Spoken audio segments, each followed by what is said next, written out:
Media 2 Africa. L'Afrique vous parle.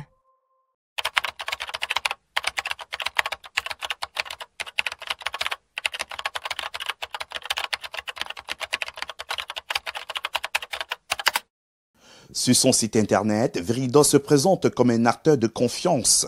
Sa mission est de garantir une identité fiable à travers des solutions technologiques de pointe pour les gouvernements. Le site insiste même avec une affirmation. Seule une identité officielle vous permet d'exercer vos droits et devoirs de citoyen tels que le droit de vote. Une profession de foi en totale contradiction avec la réalité camerounaise.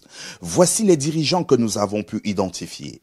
Marc Julien Siouet, PDG de Veridos.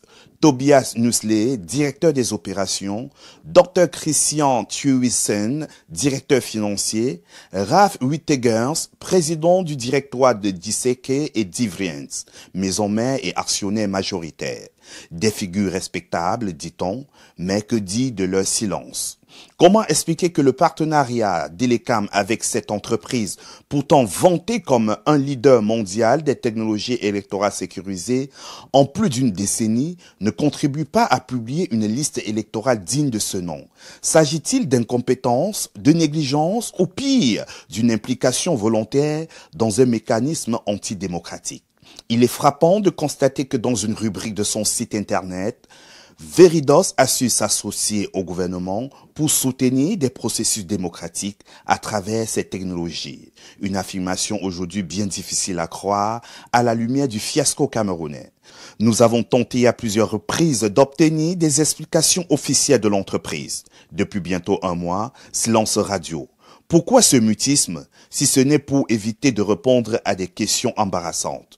Lors de sa conférence du 12 septembre 2024, le président du MRC, Maurice Kamto, a publiquement mis en cause le rôle trouble joué par Veridos en l'accusant d'apporter un appui logistique à Elecam pour manipuler les résultats électoraux. Veridos offre à Elecam, qui est, comme on le sait, totalement soumis au pouvoir, l'appui logistique pour fausser les résultats électoraux au Cameroun. Ainsi, c'est avec son appui technique que le mythe de la première place de la région de l'extrême nord en matière électorale a été construit et vendu dans l'opinion par les officines de fraude du régime. Nous parlons d'une région où des centaines de milliers de citoyens sont pourtant abandonnés à eux-mêmes, sans acte de naissance, ni de carte nationale d'identité. Par quelle magie une région où effectivement les populations sont dans un tel état, où nous connaissons également l'état de paupérisation, par quelle magie peut-elle être le premier vivier électoral au Cameroun? Le non-respect de l'article 80 du Code électoral camerounais qui impose la publication de la liste électorale nationale serait peut-être une manœuvre délibérée visant à masquer la fraude électorale en cours en vue de l'élection présidentielle prévue en octobre 2025.